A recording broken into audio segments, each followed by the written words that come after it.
Welcome back. I'm James, Devin's helped me out, and today we are going over an extremely important thing, and that are some strategies to deal with when you are on the losing end of a reach disadvantage. This means you're dealing with someone who is taller, or it can simply be someone who has longer arms and legs than you. Now, lucky enough to have someone help me out who's got a bit of reach on me.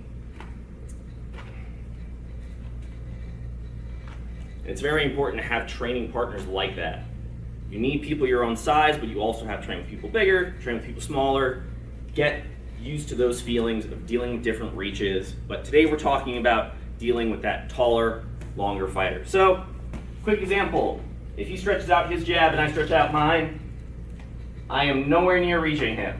So the first thing we need to do is we need to stop relying on our hands and rely a bit more on our feet. I'm not going to be able to jab my way in the same way. So when we're at a longer range, I need to enter with kicks. The three I'm going to go over first are my low line side kick, that being my chassé bas, the lead leg, front kick to the body, chassé frontal, and the last one being the lead leg lateral reverse, coming off the high line.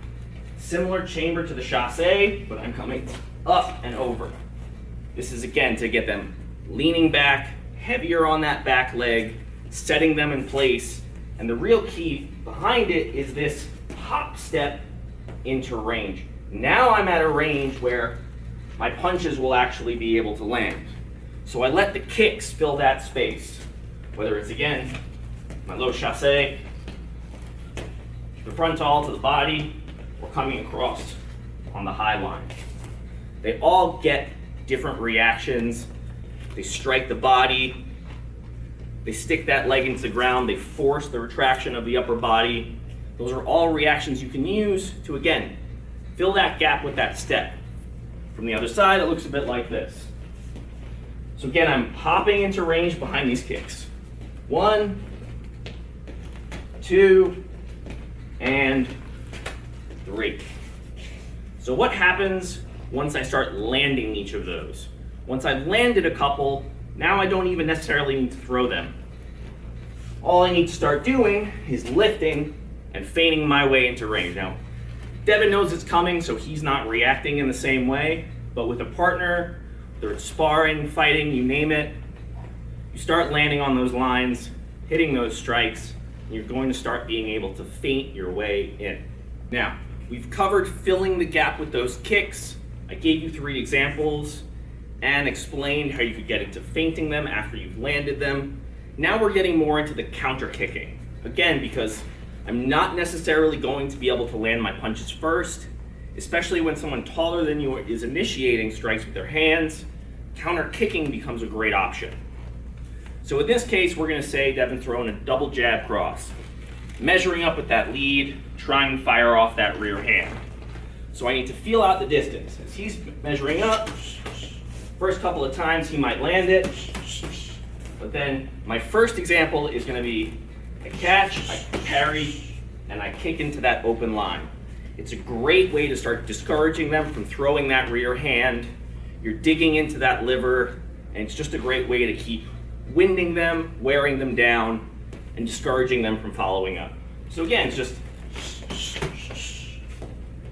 I'm just giving him that little bit of distance, letting him fill it, and then countering when I know that punch is coming. If we're talking Savate, it's a great time to land with your toes. Muay Thai, kickboxing, feel free to blast that shin right into the body. Regardless of style, that kind of body kick counter is going to work. Now, similar example, this time instead I'm focusing on the leg. So we can go off that same combination, but when that cross comes, I drive my oblique kick or my chassé italien down into the leg. So it's same forward motion, but now I'm parrying it more across the line, ideally getting him leaning a little more heavily onto that leg, chambering up that knee, and driving down into my target. Again, this is how you draw out those punches and start countering them with kicks. Last one, this is more to be interruptive. So we're operating off that same combination,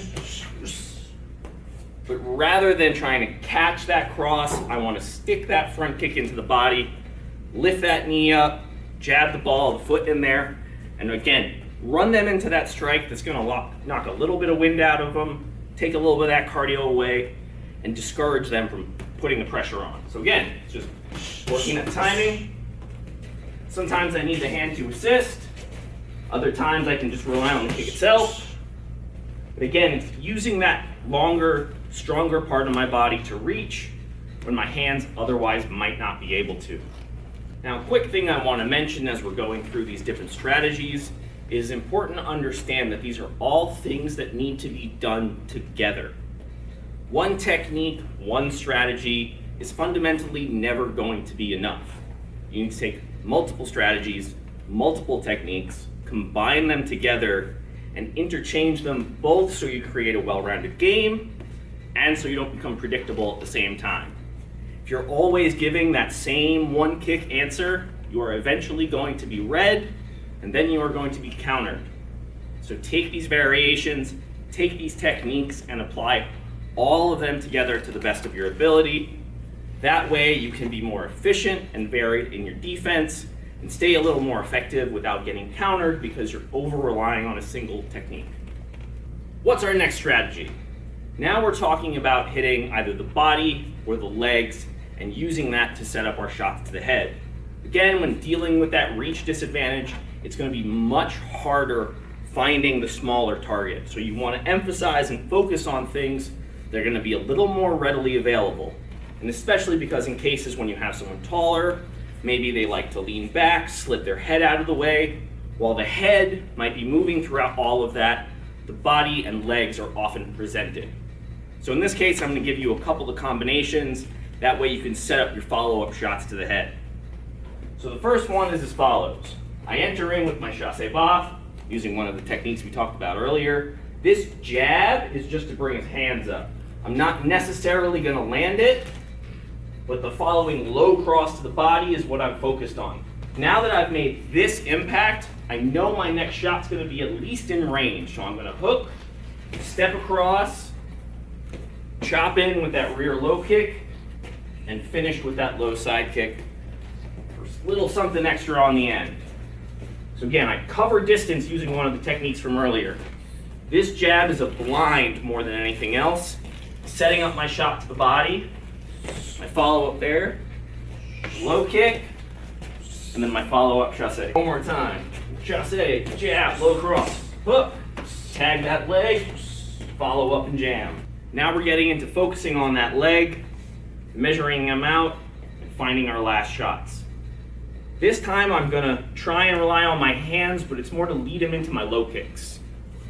So I'm gonna enter in first with my double jab.